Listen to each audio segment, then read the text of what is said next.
It's Clark and Perry on the case. Da-na-na-na, Clark and Perry, do what it takes. Da-na-na-na, Clark and Perry, investigate. The activities and interests of local artists in the Windy City's finest throughout both Lethbridge and Medicine Hat, Alberta. Available on TELUS Optic TV on demand, VidFlex, YouTube, and more for limited time only. Terms and conditions apply. Da-na-na-na. Well, perfect. And now you're going to be in the hot seat. Yeah. So, let's just start at the top, basically. Start at the top. Work our way down, and then maybe work some bonus questions in at the end. Totally. Okay, sweet. So I guess starting this off, we got obviously Darren, who's got a question for you. So, what were some of the most intriguing or unexpected insights you gained while interviewing creative individuals? Same question as before. Totally.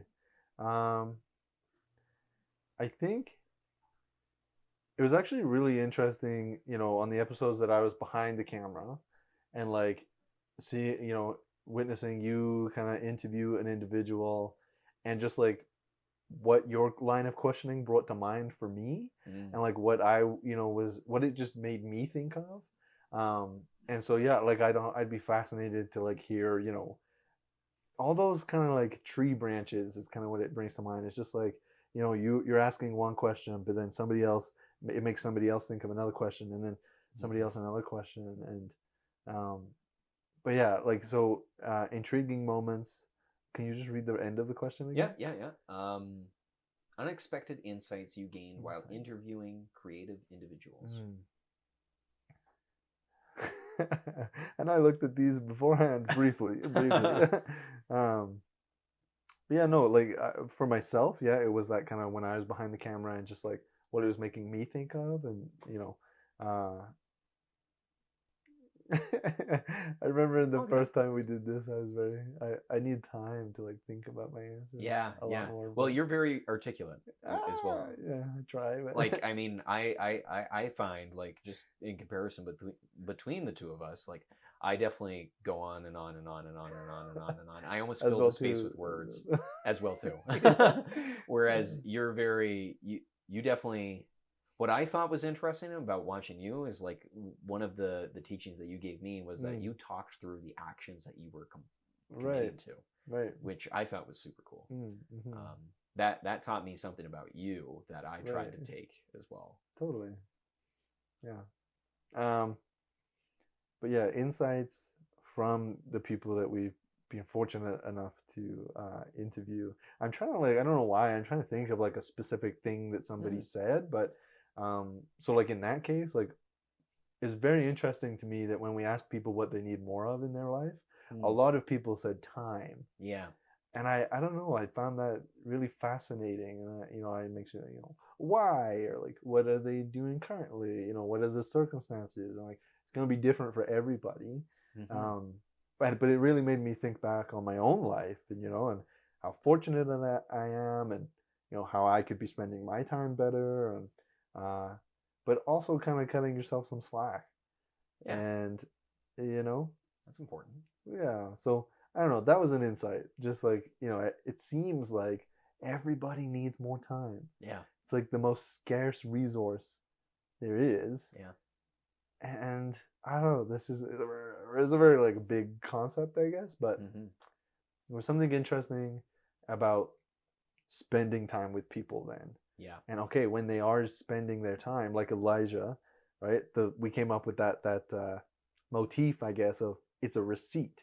You take this time to paint an image, and that's a receipt of time spent. Yeah. Not money, but time. And like we all only have so much. And so like getting to sit down with people and be like, this is how they spend their time. Yeah. Just, I don't know, there's something really interesting about that. Yeah, no, absolutely. Yeah. So the other question for Darren, same as before as well too. In what ways do you think the experience of interviewing creative people might impact your own creative aspirations? Interviewing creative people and how that, influences my own aspirations. Honestly, it's been phenomenal to like almost have this excuse to reach out, because I can be like outgoing and extroverted, but I think at heart I'm very introverted. Yeah. And, I like my time to myself. so to have the excuse and sometimes the necessity to be like, well, you gotta go and do the things is really helpful to me. And so that's just been phenomenal with this program and with everybody involved. Just having that reason and again excuse to get up and go out and do something. And like I have this like mantra that we've shared and talked about quite a bit, but it's that idea of people, process, product. And it's kind of like, well, ideally, right, you put people first, and then you look at the process, and then you get the product. And ideally, you're not putting a product before the people. And so this process has afforded me the opportunity, I think, to put people first. And I think that even outside of my creative work, I think that's something that I really value. And so, just trying to build that more into my life. I really thought it was really cool to look at that this was not as much of a staged event, because I find if we did too much staging, it would have been more focused on the product. Totally. Whereas I was like, I mean, we pushed for something a lot more organic, where it's just very conversational at the start and conversational throughout, basically. That kind of built upon that.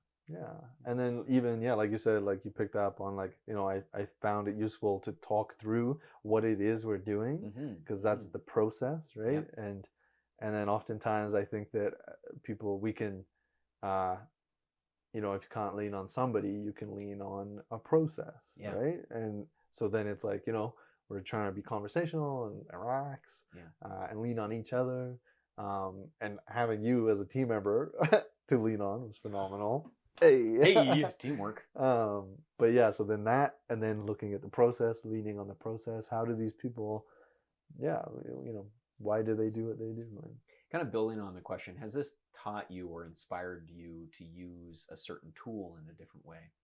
Because I know that you've taken a lot of involvement when it comes to a lot of the tech elements. Was there anything that you saw as part of the interviews we did? Like something specific that people do, or just like the tools that we've had and being able to use? And nothing specific, just general.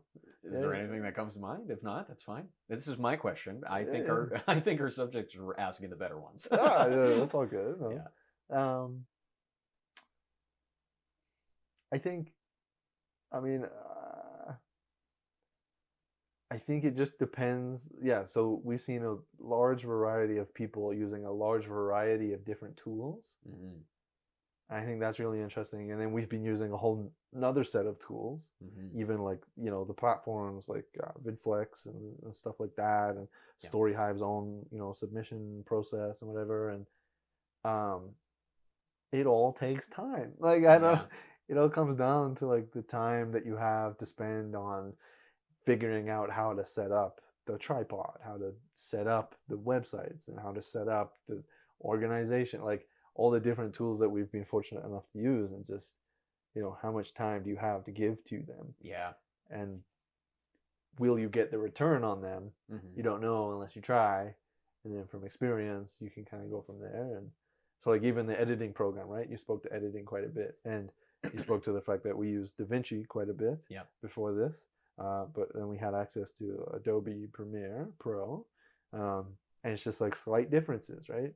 So then it's, I don't know, nothing specific, but just the fact that everything takes time. No, that's fair. Moving on to Don's questions. Now these ones are a little bit more unique and different.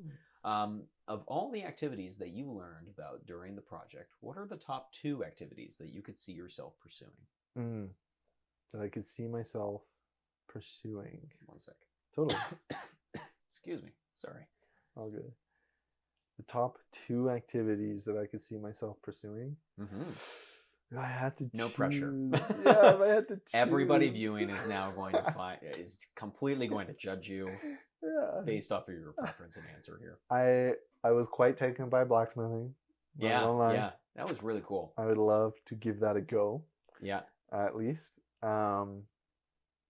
Pottery, I was able to try. Yeah. And again, it's that time element, and I would like love to do it, but I feel like I would need that excuse. Like I would need somebody probably telling me like, you gotta go to the place and throw the things today. Mhm, Like mhm. I feel like I might need that. Like I was able to do like illustrating, and that's something that I've done. Like I do that quite often, or not as often as I used to, but like, you know, doodling, and it's something, a skill that, you know, I could see myself kind of building for sure. But before I get too into it all, I think it would be that blacksmithing and pottery. Yeah. If I had more time, you know, it could be so much more. Yeah, like I could see myself getting into those because they're physical. Yeah. And they meet your need, right? Yeah. Your satisfaction, your what you want to pour into. Yeah. Oh, that's a totally valid answer. And like another thought on that is I feel like both of them, I feel like they both kind of spoke to this idea of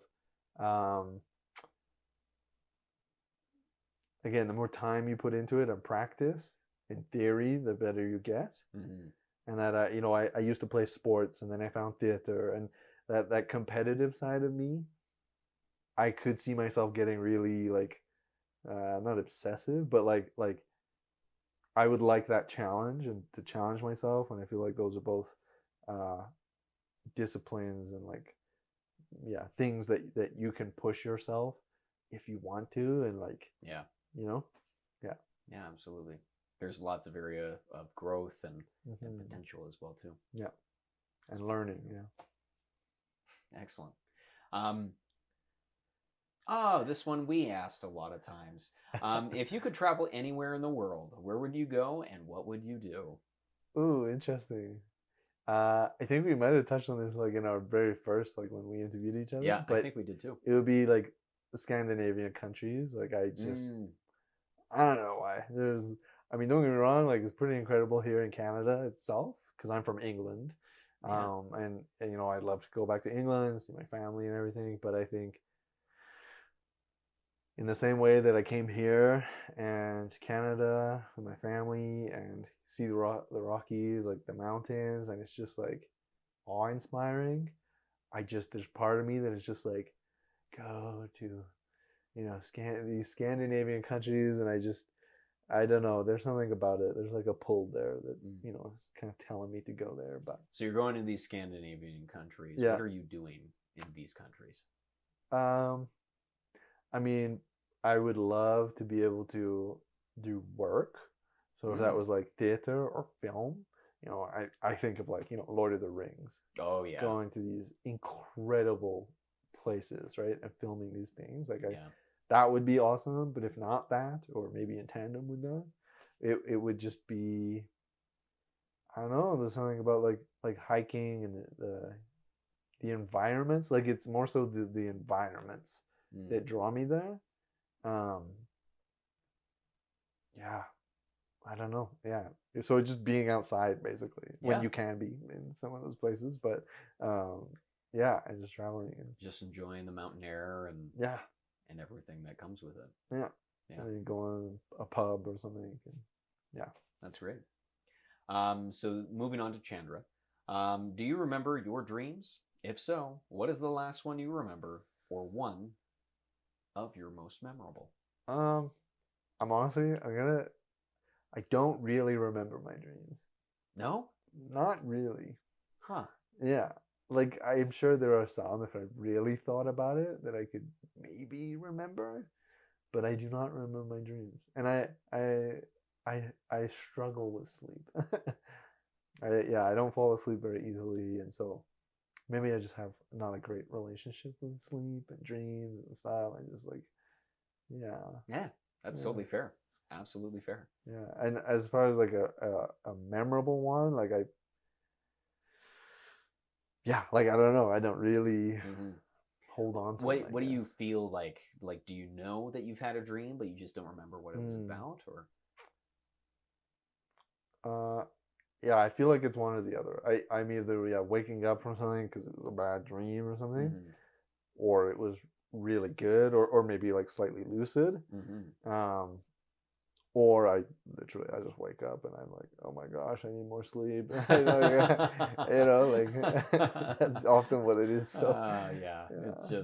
just somebody's face, just like wake up, and then you're like, I need more sleep. Anyways, I can see that being a funny skit. Okay, well, no, hey, that's more to know about you. What is something that you do differently than everyone else? Why is it a conscious effort? I nailed it. Conscious, yes. There we go. Because once somebody says it, I can mimic it. Yeah. But it's really difficult to just get it out. Anyways, enough about me. Yeah, it's all good. What is something that I do differently than anybody else? Yeah, I feel like it's really hard to tell. It is. It is. But I feel like something that I do differently. I mean, I'm sure many people do this, but like I'm very like observational. Mm-hmm. Like like people watching, for example. Like tons of people do that. Don't get me wrong. But like ever since like I was a kid, like my parents would tell me, and my family too, like as a small kid, like I would happily just sit there and just watch people, watch whatever's going on, and just like take it in. And I feel like, yeah, like I will still happily do that. I feel like whereas some people maybe have that impetus to like, in silence, for example, you gotta say something. Can't be quiet, can't whatever. That's definitely me. Yeah. Yeah. I don't know. I kind of like it.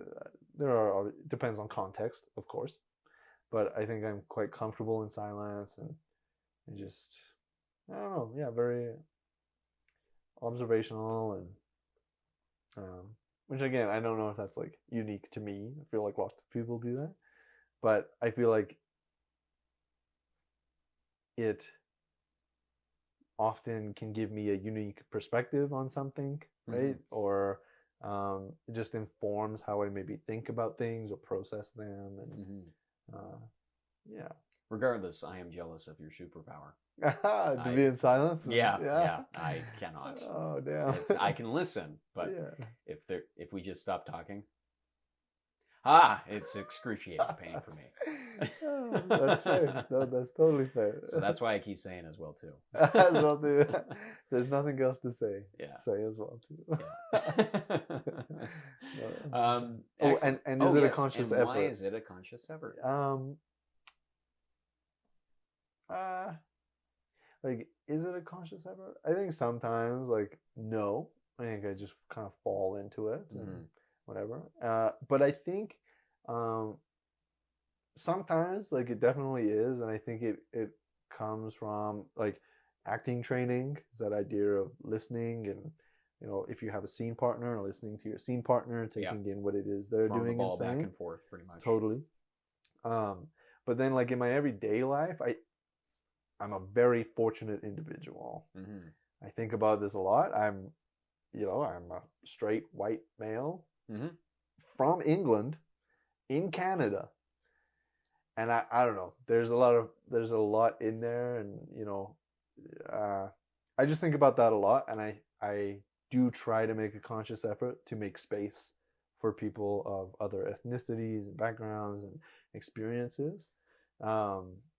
Because I think that is valuable, right? Absolutely. I feel like, yeah. So yes, oftentimes it is a conscious effort, and again, like sometimes I feel like I learn more and I get more out of experiences by letting people have that time and space to speak and whatever and share, right, and exist, And I feel like sometimes, yeah, maybe I do get more out of that than if I were trying to take that time or space from them, whether intentionally or not, or whatever. So, yeah, I feel like there's like a philosophical thing there of just like, I don't know, if you sit and wait, something will happen. Like, I don't know. Or I think it's from The Office where Kevin is like, if you film somebody for long enough, they'll do something stupid. Like, I don't know, you know, and that's not necessarily a bad thing. That's Yeah. life, right? Yeah. It's life. So I don't know. That was kind of No, that's a great note to leave off on. Yeah. Oh, that's good. That's good. I'll have to watch that episode again. Okay, well, moving on to Corley's questions as well. We have some different ones. What is the most fun you've had during a project so far in your creative career? During a project so far in my creative career, the most fun that I've had. No fun. There was no fun had. No. It doesn't have to be a traditional like ha ha ha ha yay, Right. all that. Totally. But it can be the most you learned, the most satisfaction you got. Yeah. Maybe. Interpret that how you will. Yeah. It takes time to interpret things, so I'm trying to on a creative project. I'm trying to like zero in on a creative project to begin with. I feel like, you know, this line of work, you're very fortunate because you experience a lot. You go from one group of people to the next, and you know, when you do get to work with some of those people again, it's awesome. And I think I really am trying to zero in on a project. I think there's probably something from every one of them. I think potentially it's like the first one kind of coming to mind, but I did just finish a production in Calgary with Ghost River Theatre, Struck by Eric Rose. And that was an incredible process. Very grateful for it. And it was quite different from, you know, my training, just in terms of like how we worked. And I had knowledge of that kind of way of working, but I hadn't been, you know, really subject to it at that kind of caliber or level yet. And like it was difficult and challenging, but very rewarding. And the people in the room were incredible. They were from all over the world. So to be in a room with people trying to tell a story as best as we could, and seeing how they do it based on what they're looking at, the picture that, you know, the part of the picture that they're looking at that we're creating, just really phenomenal. A lot of creative heads and one very creative space can make a lot of magic happen. Can make a lot of magic. And it's interesting because, you know, in high school, my high school teacher gave me this idea that, you know, when you're theater especially, but even honestly in film and most art disciplines, I think there's this idea that you do 100% of the work, but, you know, 95% of it, the audience doesn't see. You know, and that as soon as she said that, it resonated with me. Like, and so, you know, all those creative people in a room, but a lot of the work that we did, people really probably didn't see because there's a lot of trial and error. And you build on something and you make it, you know, so I don't know. I love that part about what I do in general, but I think, you know, and that was a maybe more specific example of where I got to see it in action. So that's great.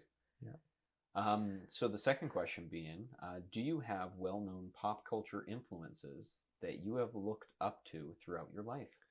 Throughout my life, I love rap music.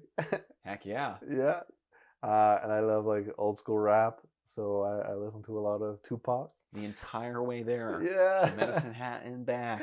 Not Tupac. I mean, we listen to a lot of Russ. Yes, that's right. Love it. And picked up a few songs for sure. It's like, okay, this is a bop. The list goes on for people I listen to. But like I think rap in general is something that I don't know, it's always resonated with me. I think there's something about, because rap is an acronym for those that don't know. I don't know, there are people that don't know this, but rap is an acronym. It stands for rhythm and poetry. Wow. I feel like I've been told that, but I Yeah. forget that, and I Yeah. am one of those people. You never told me this. Oh. He's never told me this. Okay. All right. All yeah, right. yeah, yeah, Well, yeah. we learn something new every day. Yeah, and like I'm a Amazing. big mover, right? Like Yep. in my yeah, and so like I've always loved dance and music, and so it kind of combines that aspect of rhythm, and then poetry. Is something we actually got to feature in some sense. That's right. Yeah. And I don't know, there's something about it that I just find very interesting, and it kind of combines those two things. And yeah, sometimes it doesn't even have to be like what the person is saying, but it's the rhythm in which they say it, and like the tone is incredible. Like, Eminem was incredible at like tone Yeah. and how you deliver a line. And as an actor, there's a million different ways. Like if you say, oh man, there's tons of exercises, but it's like, if you take one sentence, for example, I'll Yeah. try to keep this brief. Yeah. But if you take down like, I sit down, there's at least 3 different ways to say that. Of I sit down, I sit down, I sit down. Just where you put the like stress, The emphasis. it's yeah. like there's a million possibilities when it comes down to it. And Yeah. I don't know. They do Anyways. similar things with punctuation as well. The difference Totally. between let's eat grandma and let's eat grandma. Totally, yeah. And so yeah. Excellent. Yeah, no, that's great influence right there. It's Clark and Perry on the case. Da-na-na-na, Clark and Perry, do what it takes. Da-na-na-na, Clark and Perry, investigate. The activities and interests of local artists in the Windy City's finest throughout both Lethbridge and Medicine Hat, Alberta. Available on TELUS Optic TV on demand, VidFlex, YouTube, and more for limited time only. Terms and conditions apply. Da-na-na-na,